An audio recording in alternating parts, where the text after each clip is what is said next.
Friend job से YouTube channel में आपका स्वागत है। आज वीडियो में हम बात करने वाले हैं बीआरओ ग्रिप की तरफ से एप्लीकेशन फॉर्म स्टार्ट हो चुके हैं। कैसे फॉर्म फिलअप करना है ये आपने कंप्लीट बहुत सारे यूट्यूबर्स के द्वारा देख भी लिया होगा और पूरा नोटिफिकेशन आपने अभी तक नहीं पढ़ा है तो पढ़ लीजिए। बिल्कुल आप एप्लीकेशन फॉर्म पहले एप्लीकेशन अप्लाई करने से पहले खुद अपना नोटिफिकेशन पढ़ें, उसके बाद में ही सबकी सुने और अपना नोटिफिकेशन के आधार पर ही फॉर्म फिलअप करें।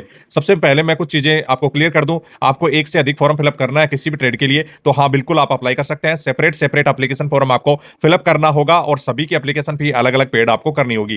दूसरा पॉइंट मेरा मुख्य रूप से रहने वाला है कि जो एज का, जो कि आपकी एज 1 जून 2026 से आपकी काउंट की गई है, न कि अप्रैल से, न ही कोई लास्ट डेट जो आपकी रखी गई है 4 जुलाई तो उससे भी आपकी काउंट नहीं की गई है। 1 जून से काउंट की गई है तो उसको बिल्कुल दिमाग में रखें। 1 जून से ही आपका जो भी आपकी एज है वो आपको काउंट की जाएगी। यदि आप 1 जून के बाद में या 1 जून से पहले आप और एज हो चुके हैं तो ये एप्लीकेशन फॉर्म आपके लिए नहीं रहने वाला है। एंड पॉइंट आपका रहने वाला है जिसमें एप्लीकेशन फॉर्म है वो आपको जो भी दिया गया है वो कंप्लीट आपको A4 साइज पेपर पे प्रिंट करना है। साथ में एक चीज और दी गई, एडमिट कार्ड का 2 पेज आपके दिए हुए हैं, दोनों पेपर को आगे पीछे आपको प्रिंट करना है। देख सकते हैं बोथ साइड प्रिंट आपको करने हैं। बाकी की एप्लीकेशन फॉर्म को सिंगल साइड में आपको प्रिंट करना है, मतलब सभी पेज को सिंगल सिंगल एक एक पेपर पे आपको प्रिंट करना है। एडमिट कार्ड को आगे पीछे आपको प्रिंट करना है। नेक्स्ट मुख्य रूप से पॉइंट है कि एप्लीकेशन फॉर्म को आप हैंड राइटिंग में अपने हाथ से हिंदी और इंग्लिश में दोनों में फिलअप कर सकते हैं। इसी के साथ एक अपने जो आप फोटोग्राफ लगा रहे हैं वो लेटेस्ट 3 मंथ से ज्यादा आपकी नहीं होनी चाहिए और उसकी 12 कॉपी आपके पास होनी चाहिए। नेक्स्ट जब भी आपकी प्रोसेस करवाई जाएगी, जब भी आपका एडमिट कार्ड आएगा उसके बाद में नेक्स्ट आपकी प्रोसेस होगी, उसमें मिनिमम आपकी वही फोटो सेम 12 मांगी जाएगी। तो आप यदि आप एक फोटो चिपका रहे हैं और उसके बाद में या 1 या 2 फोटो चिपका रहे हैं उसके बाद में आपके पास कोई फोटोग्राफ उसकी नहीं है तो आपके लिए प्रॉब्लम हो सकती है। तो 12 फोटोग्राफ अभी से उसकी करवा के रख लें कि आगे भविष्य में यदि एडमिट कार्ड आएगा तो 12 फोटोग्राफ उसकी चाहिए होंगी।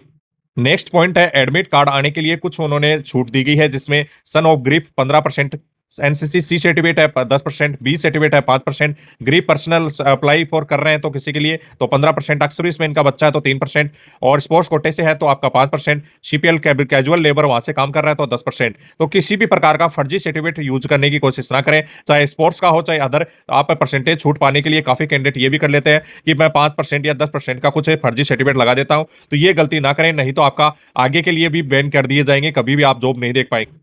एप्लीकेशन फी ओनली मात्र ऑनलाइन अप्लाई कर पाएंगे। अलग अलग फॉर्म फिलअप कर रहे हैं अलग अलग ट्रेड के लिए तो आपको अलग अलग एप्लीकेशन फी ऐड करनी होगी और ये ओनली ऑनलाइन की जो लिंक दी गई है उस पर ही जाकर आप अप्लाई कर पाएंगे। और जो भी एप्लीकेशन फी आपकी लिंक नीचे डिस्क्रिप्शन बॉक्स में भी ऐड की गई है, मात्र 50 रुपए की एप्लीकेशन फी ऐड करनी है, जिसमें शेड्यूल कास्ट और फिजिकली हैंडीकैप्ड को एप्लीकेशन फी की जरूरत नहीं है। तो ओनली आप जो भी जनरल ईडब्ल्यूएस कैटेगरी के और जो भी कैंडिडेट ओबीसी कैटेगरी के कैंडिडेट है उन्हीं को 50 रुपए की एप्लीकेशन फी ऐड करनी है।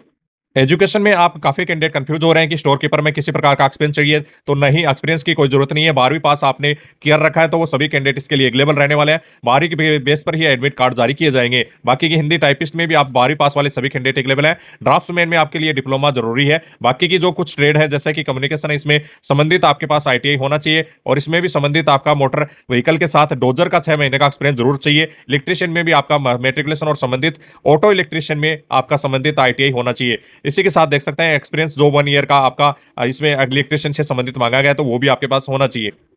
बहुत सारे कैंडिडेट ये सोच रहे होंगे कि मैं इसमें फिजिकल नहीं होगा मेडिकल नहीं होगा, तो आपको मैं बता दूं इसमें फिजिकल भी होगा मेडिकल भी होगा और हाइट की भी का आपकी जो मांगी गई है उसके अनुसार हाइट वे चेस्ट आप ये सभी होने चाहिए। चाहे किसी भी ट्रेड के लिए हिंदी टाइपिस्ट के लिए अप्लाई क्यों ना कर रहे हो, सभी में आपकी हाइट और मेडिकल और आपका जो भी फिजिकल कंप्लीट होने वाला है। पहले रिटर्न एग्जाम होगा सबसे पहले, उसके बाद में फिजिकल होगा, लेकिन 1600 मीटर की रनिंग में 10 मिनट दिए जाएंगे तो हर कोई पास कर सकता है। इतना भी नहीं कर पाएगा तो बिल्कुल भी लूल होगा वही नहीं कर पाएगा, बाकी के कैंडिडेट सभी इसमें पास कर पाएंगे। इसके बाद में होगा मेडिकल। मेडिकल बहुत ही हार्ड रहेगा, जो कि मुख्य रूप से ड्राइवर की ट्रेड के लिए तो बहुत ही ज्यादा हार्ड रहेगा, स्टोर कीपर में भी हार्ड रहता है। बाकी की सभी सिमिलर मिला के मतलब आपको आर्मी द्वारा मेडिकल किया जाएगा, तो सभी ट्रेड के लिए आपका मेडिकल बहुत ही महत्वपूर्ण है। मेडिकल पास करना आसान नहीं होता है। मेडिकल में बहुत सारे कैंडिडेट हैं पहले से फेल हो जाते हैं। हर प्रकार से आपको चेक किया जाएगा, जिसमें एक्सरे, जो भी आपका ब्लड टेस्ट, यूरिन टेस्ट, सारे टेस्ट किए जाएंगे, वो भी आर्मी के द्वारा। और उसमें रीमेडिकल का ऑप्शन भी दिया जाएगा, यदि आप दोबारा रीमेडिकल करवाना चाहेंगे तो रीमेडिकल भी आपका होगा और उसमें पास होते हैं तो आपका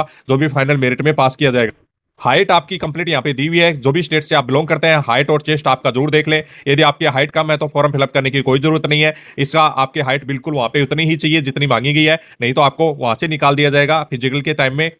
ये एप्लीकेशन फॉर्म है जिसको आपको प्रिंट करना है A4 साइज जीएसएम पेपर पे। बढ़िया अच्छा सुंदर पेपर होना चाहिए, कटा फटा नहीं होना चाहिए। उस पे आपको प्रिंट करना है और एक ही पेपर पे, मतलब एक पेपर पे एक पेपर आपका जो भी प्रिंट होना चाहिए, पीछे की साइड में नहीं होना चाहिए। ये सेकंड पेपर पे आपका प्रिंट होगा और ये थर्ड पेपर पे आपका प्रिंट होगा। इस प्रकार से आपको प्रिंट करना है। एडमिट कार्ड को एक पेपर पे ही आगे पीछे करना है, मतलब एक पेपर उसी के पीछे की साइड में ये सेकंड पार्ट आपको प्रिंट करना है। ये बिल्कुल भी ध्यान में रखें, तभी फॉर्म आप फिलअप करें। यदि आप ओबीसी के कैंडिडेट हैं तो ये साथ में आपको जरूर साथ में लगाना होगा, नहीं तो आपका फॉर्म रिजेक्ट कर दिया जाएगा। बाकी की ये जो भी सेंट्रल गवर्नमेंट के फॉर्मेट दिए गए हैं, ये फॉर्मेट पहले से आपके पास से सेंट्रल गवर्नमेंट से ऑनलाइन तरीके से बने हुए हैं, तो इन फॉर्मेट में सिग्नेचर कराने की जरूरत नहीं है। सभी कैंडिडेट इसको आप ध्यान में रखें। ये फॉर्म भी आपका ओबीसी के लिए रखा गया है, ये भी आपको साथ में भेजना पड़ेगा। तो पे आप डेमो देख सकते हैं। सबसे पहले आपको कैंडिडेट को बता दूं कि डेमो में दी गई चीजों को यूज ना करें। आप अपने खुद की चीजें फिलअप करनी है, हैंड राइटिंग में खुद अपने हाथ से लिखी हुई चीजों को आप फॉर्म फिलअप कर सकते हैं, जिसमें स्टोर कीपर टेक्निकल छोटे अक्षरों में अपना सही तरीके से इस बॉक्स के अंदर आ जाना चाहिए। इस टाइप से फिलअप करें। इसके बाद में जो भी पोस्ट कोड होगा, जैसा कि 03 इसका पोस्ट कोड है स्टोर कीपर के लिए। यदि 12वीं पास वाले आप कैंडिडेट अप्लाई कर रहे हैं स्टोर कीपर के लिए, तो इसमें 03 आपका पोस्ट कोड है, उसके आधार पर 03 आ जाएगा। सभी के पोस्ट कोड अपनी नोटिफिकेशन में दिए हुए हैं, यहाँ पे आपको पहले से फिलअप है। आपके लिए काफी कैंडिडेट के मैसेज आ रहे थे कि इस पर सिग्नेचर करना है, तो इस पे किसी प्रकार का कोई सिग्नेचर करने के लिए इंस्ट्रक्शन यहाँ पे जो भी है एप्लीकेशन फॉर्म में नहीं दिए गए हैं। इस पर आपको फोटो लगानी है, जो साइज दी गई है 4x5 की, उसके अनुसार आपको ये फोटोग्राफ लगानी है। साइज बड़ी है तो काफी कैंडिडेट के पास पुरानी फोटो होंगी छोटी साइज की, उसको चेंज करवाकर बड़ी साइज में आप फोटो जरूर बनवा लें। और मिनिमम आपके पास भविष्य के लिए 12 फोटोग्राफ इसकी होनी चाहिए, जो कि उन्होंने नोटिफिकेशन में लिखा है। आप यूआर कैटेगरी से हैं और अदर कोई आपको जो भी इसमें से आप रखते हैं, तो इनमें से आप जैसे कि सीपीएल है या फिजिकली हैंडीकैप्ड है, तो इनको यूज आप कर सकते हैं। यदि नहीं है तो ओनली जैसा कि आपकी कैटेगरी दी गई है उस कैटेगरी के अनुसार, यदि ओबीसी है तो ओबीसी पर आप क्लिक कर सकते हैं। इसके बाद में आप अक्सर इसमें इनके बच्चे हैं तो नहीं है तो आप नो हो जाएंगे। ग्रिप में आपका कोई है तो यहाँ पे नहीं हो जाएगा। यदि नहीं है तो ग्रिप में आपका ब्रदर सर्विसिंग कर रहा है तो यहाँ पे नहीं है तो नहीं हो जाएगा। बी सर्टिफिकेट यदि आपके पास है तो आप यस कर सकते हैं, नहीं तो आप इसको नो कर सकते हैं। इसके बाद में सी सर्टिफिकेट नहीं है तो नो कर देंगे। सीपीएल कैजुअल लेबर है नहीं है तो नो हो जाएगा। जम्मू कश्मीर के हैं तो यहाँ पे नो हो जाएगा। स्पोर्ट्समैन है यस है तो यस हो जाएगा, नहीं तो आप यहाँ पे नो कर सकते हैं। इसमें यदि आप स्टेट लेवल पे खेले हुए हैं, डिस्ट्रिक्ट लेवल पे या यूनिवर्सिटी लेवल पे, तो वो आपको यहाँ लिखना होगा। यदि यहाँ पे यस कर रहे हैं और यहाँ पे आपका यूनिवर्सिटी लेवल पे खेले हुए हैं तो 3 आपका यहाँ पे आ जाएगा। यदि नहीं किए हुए हैं तो इस प्रकार से आपको यह कॉलम नील आ जाएगा। यहाँ पे आपको कुछ भी नहीं लिखना है, यहाँ पे खाली छोड़ना है। इसके बाद में आपकी सर्विस में यदि है तो कितने साल की सर्विस की हुई है, तो नहीं आपके नहीं है तो यहाँ पे लेंथ में यहाँ पे डेस आ जाएगा। आपके कितने मार्क्स हैं, जो भी आपके मार्क्स हैं 12वीं में, 12वीं के आधार पर आपके एडमिट कार्ड निकलेंगे। तो यहाँ पे यदि आपका 77 है तो यहाँ पे 77 लिख देंगे।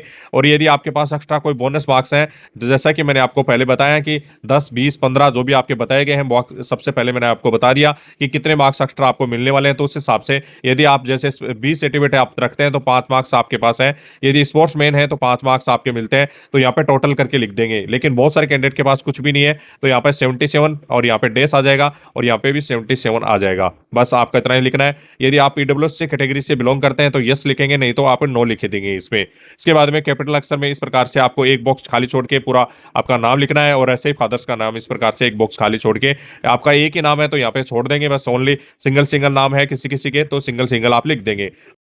कि 10th में जो भी आयु है 18 से 27 साल, यदि आप 3 साल की ओबीसी की छूट है, एससी एसटी को 5 साल की, उसके अनुसार यहाँ पे आपको लिखनी है। जैसा कि आपकी आयु है आपकी 02 आपको लिखना है कैपिटल अक्षर में।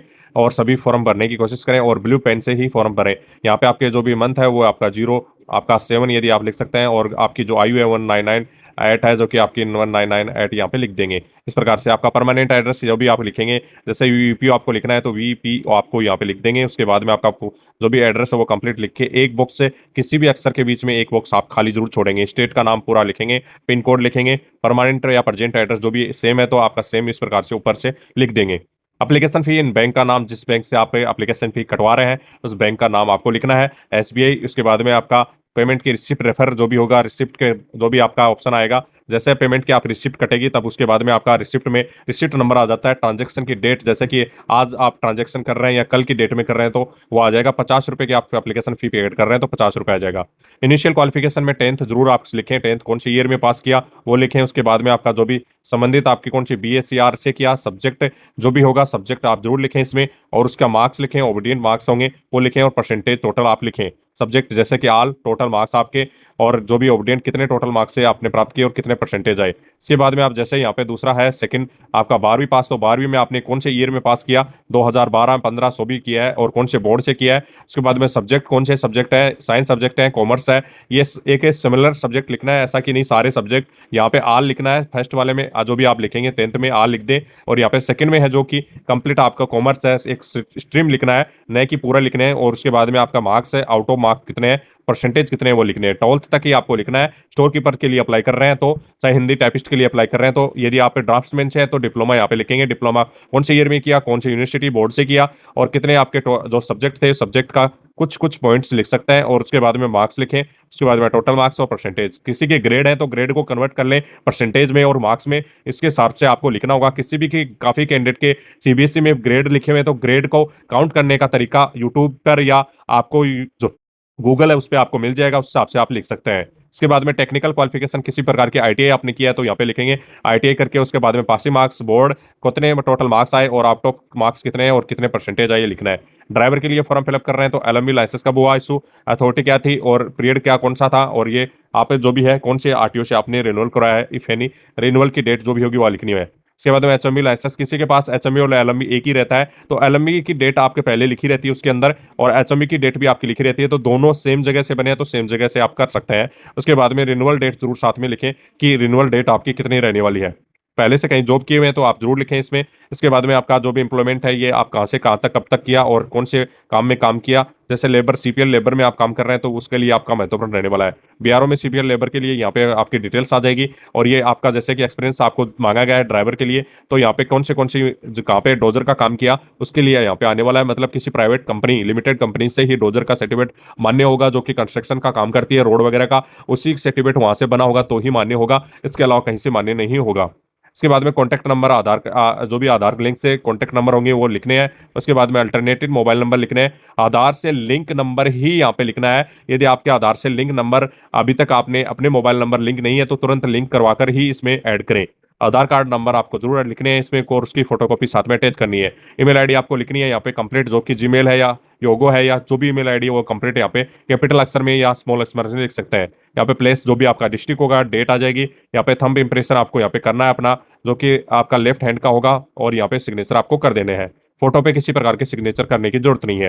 यहाँ पे आप फोटो लगाएंगे उसमें जिसकी साइज 4x4 सेंटीमीटर 5 सेंटीमीटर होगी, वही सेम ऊपर फॉर्म पे लगाई हुई फॉर्म फोटो सेम होनी चाहिए दोनों, और ये आपको यूज करने के लिए नहीं लिखा हुआ है। इसके बाद में आपका खुद का name, son of father's name आपको लिखना है। इसके बाद में आपका जो भी पूरा एड्रेस यहाँ पे तहसील के साथ, post office, district, pin code के साथ, आधार नंबर लिखें, कॉन्टैक्ट नंबर, मोबाइल नंबर जो कि आप आधार से लिंक होना चाहिए, और यहाँ पे कैंडिडेट का सिग्नेचर और यहाँ पे थंब आपको लगाना है। तो ये आपका होगा इसमें। इसके अलावा ये आपको नहीं भरना है। अप्लाइंग फॉर द टेस्ट ये आपको फिलअप करना है, जिसमें कौन सी ट्रेड से अप्लाई कर रहे हैं ये आपको फिलअप करना होगा। इसके बाद में ये आपको बिल्कुल भी फिलअप करने की जरूरत नहीं है, ये आपका होगा बाद में फिलअप, ये आपको करने की जरूरत इसमें नहीं है। किसी प्रकार का आपको यहाँ पे फिलअप नहीं करना है, क्योंकि यहाँ तक आपको जब भी आप एग्जामिनेशन में जाएंगे तब आपको यहाँ पे सिग्नेचर करने होंगे। यहाँ पे अभी यहाँ तक ओनली आपको फिलअप करना है। सेकंड पेज दूसरे पेपर के पीछे ही आपको निकालना है, तो ये बात बिल्कुल दिमाग में रखें। पे आप देख सकते हैं सभी चीजें आपके क्लियर की हुई हैं। मिनिमम हाइट जो भी आपको मैंने बताई स्टेट वाइज उसके अनुसार हाइट होनी चाहिए, और 76 से 88 से 81 सेंटीमीटर सीना होना चाहिए। मिनिमम 50 केजी का वेट होना चाहिए। 1600 मीटर की रनिंग आप 10 मिनट में कंप्लीट होना चाहिए। ईडब्ल्यूएस ओबीसी और जनरल कैटेगरी के लिए 50 रुपए का डिमांड ड्राफ्ट इससे साइट पर जाकर आप अप्लाई कर सकते हैं, जो कि लास्ट में बताया जाएगा कैसे आपको करना है। उसके बाद में आपको 4 जो कि आपका 4 तारीख से जो भी 4/7 तक आप इस एप्लीकेशन फॉर्म को भेज सकेंगे। एड्रेस ये रहने वाला है, और सभी कैंडिडेट जो भी आप सभी कैंडिडेट स्पेशल आपको ऑर्डर नहीं पोस्ट की मैं गाइड करूंगा। बाकी की अलग अलग यूट्यूबर का सलाह अलग अलग आपको देखने को मिलेगी। जैसा कि मैंने नोटिफिकेशन में बता दिया कि ओनली पोस्टल सर्विस लिखा हुआ है, न कि स्पीड पोस्ट या स्पीड रजिस्टर पोस्ट, तो आपको मैं तो साधारण डाक से भेजने की सलाह दूंगा। इसके बाद में आपके शैक्षणिक प्रमाण पत्र सभी लगाने हैं, जन्म प्रमाण पत्र लगाना है, ईडब्ल्यू सर्टिफिकेट लगाना है, ऑफलाइन जो भी रिसिप्ट होगी उसकी प्रिंट निकालकर साथ में जरूर साथ में लगानी है। उसके बाद में ओबीसी प्रमाण पत्र के साथ ओबीसी का जो भी डिक्लेरेशन सर्टिफिकेट है साथ में ओबीसी वाले को जरूर लगाना है। अनुभव प्रमाण पत्र जो भी है वो आपको साथ में लगाना है। वेटेज सर्टिफिकेट मतलब एनसीसी का कोई सर्टिफिकेट है, स्पोर्ट्स सर्टिफिकेट आपके पास है, प्रमाण पत्र है, यदि एक्स सर्विसमैन है या आप ग्रीफ के आपके पिताजी या फादर से या भाई कोई काम कर रहा है उसके लिए जो भी प्रमाण पत्र है वो सभी साथ में जरूर लगाना है। डोमिशियल सर्टिफिकेट जरूर साथ में लगाना है। आधार कार्ड की कॉपी आपको लगानी है और डोमिसाइल सर्टिफिकेट की कॉपी भी साथ में आपको लगानी है। ये सभी सर्टिफिकेट लगाना है। किसी प्रकार का कोई भी लिफाफा साथ में न भेजें, ये बिल्कुल ध्यान में रखें। किसी प्रकार का कोई भी टिकट लगा हुआ लिफाफा या खुद के एड्रेस लिखा लिफाफा साथ में नहीं भेजना है। मात्र यही डॉक्यूमेंट सभी आपको भेजने हैं, जो कि सेल्फ अटेस्टेड सभी डॉक्यूमेंट होंगे। ओरिजिनल डॉक्यूमेंट नहीं भेजने हैं, फोटोकॉपी को सेल्फ अटेस्टेड करना है और सिग्नेचर सेम वही करने हैं जो कि आपको एप्लीकेशन फॉर्म पे फिलअप करते वक्त लगा रहे हैं, सिग्नेचर कर रहे हैं, वही सेम सिग्नेचर यहाँ पे होने चाहिए। आप देख सकते हैं इस प्रकार से एप्लीकेशन द पोस्ट का नाम बड़े वाले लिफाफे पे जिस पे भी भेजेंगे, ऑर्डनरी पोस्ट भेजते हैं तो डाक टिकट मिनिमम आपकी 20 रुपए से ज्यादा की होनी चाहिए। साधारण डाक से भेज रहे हैं, स्पीड पोस्ट कर रहे हैं तो आपकी मर्जी है, मैं तो साधारण डाक से ही बोलूंगा भेजने के लिए। इसमें एप्लीकेशन द पोस्ट का नाम, स्टोर कीपर टेक्निकल SKT आप जरूर लिखें, पूरा नाम लिखना है, ये शॉर्ट में लिखा हुआ है, उसमें पूरा नाम आपको लिखना है। एडवर्टाइजमेंट नंबर 1/26 लिखना है। कैटेगरी आपकी जो भी होगी, SC SC जो भी है वो आपको लिखना है। क्वालिफिकेशन मार्क्स टोटल आपको योर परसेंटेज आपको जरूर साथ में लिखने हैं। परसेंटेज काउंट करके वही मतलब CPL या किसी भी कैजुअल लेबर वगैरह सबसे काउंट करके टोटल आप जरूर लिखें यहाँ पे। इस एड्रेस पे 2 आपका लिखेंगे। फ्रॉम यदि आपके पीछे ये दोनों ही आ रहे हैं, इतना ही बड़ा पेपर है तो आपके पीछे आपका नाम फ्रॉम करके खुद का नाम, पिताजी का नाम के साथ एड्रेस और पिन कोड मोबाइल नंबर जरूर साथ में लिखें। तो ये लिफाफे पे आपको ऐसे भेजना है। मिनिमम 20 रुपए की डाक टिकट जरूर लगाएं। यदि साधारण डाक से भेज रहे हैं तो पोस्टल स्टाम्प लगेगी जो पोस्ट ऑफिस में मिलेगी। इससे यदि आप इसके अलावा आप स्पीड पोस्ट करना चाहते हैं तो आपकी मर्जी है। आपको यूट्यूबर्स बहुत सारे गाइड कर रखे होंगे, इस हिसाब से आप भेज सकते हैं। मैं ओनली साधारण डाक से भेजने की गाइड करूंगा। आपकी लिंक दी हुई है, जैसे ही इस पे लिंक पर क्लिक करेंगे तो स्टार कार का पेज आपके सामने ओपन हो चुका है। तो आप सभी कैंडिडेट इस प्रकार के पेज में आपको यहाँ पे सर्च का ऑप्शन दिखाई दे रहा है, इस पे आपको ओनली लिखना है GREF। यहाँ जैसे ही आप GREF लिखते ही यहाँ पे ग्रिप सेंटर का ऑप्शन दिखाई देता है।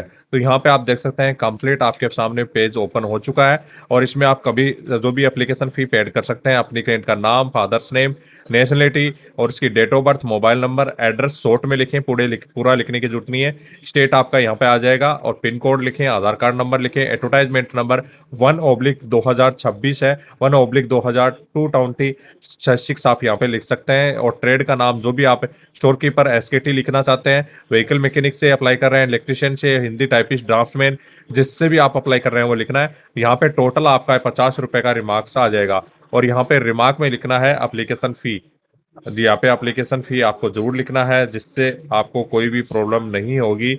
आपको फॉर्म फिलअप कर रहे हैं तो यहाँ पे एप्लीकेशन, उसके नीचे आपका रिमेटर नेम लिखा हुआ है, मतलब खुद का नाम या आप जिस खाते से पेमेंट कर रहे हैं उसका नाम भी आप लिख सकते हैं। मोबाइल नंबर जरूर आप सही लिखें, ईमेल आईडी लिखें। यहाँ पे टर्म कंडीशन पर क्लिक करें और जो भी कैप्चा कोड है यहाँ पे दिया हुआ है उसको फिलअप करें और आगे आप नेक्स्ट पे क्लिक कर दें, जिससे आपका नया पेज ओपन हो जाएगा जहाँ पे वेरिफिकेशन ऑफ डिटेल्स आ जाएगी पेमेंट्स की। उसके बाद में कंप्लीट पेमेंट हो जाएगा, उसके बाद में लास्ट में आपकी पेमेंट की रिसिप्ट निकल जाएगी, जिससे वो लास्ट में आपकी जो प्रिंट आपकी डाउनलोड होगी उस प्रिंट के साथ जो भी एप्लीकेशन फॉर्म फिलअप होगा उसके साथ में आपको लगानी होगी। तो आप सभी कैंडिडेट इस प्रकार से एप्लीकेशन फॉर्म फिलअप कर पाएंगे। किसी कैंडिडेट को किसी प्रकार की पेमेंट कटने में या पेमेंट नहीं हो पा रही है, उसके लिए प्रॉब्लम आ रही है, तो हमारे से भी आप पर्सनल मैसेज करके टेलीग्राम पर पेमेंट करवा सकते हैं। जो भी उसके चार्जेस होंगे, बहुत मिनिमम चार्जेस जो भी आपके लिए जाएंगे। बाकी की आप जो भी कैंडिडेट है 50 रुपए की मात्र इसमें पेमेंट करनी है। तो आप सभी कैंडिडेट इस माध्यम से ऑनलाइन मोबाइल से ही बैठे, घर बैठे अपने मोबाइल से पेमेंट कर सकते हैं और रिसिप्ट प्राप्त कर सकते हैं। उस प्रिंट को साथ में जरूर साथ में लगाना होगा।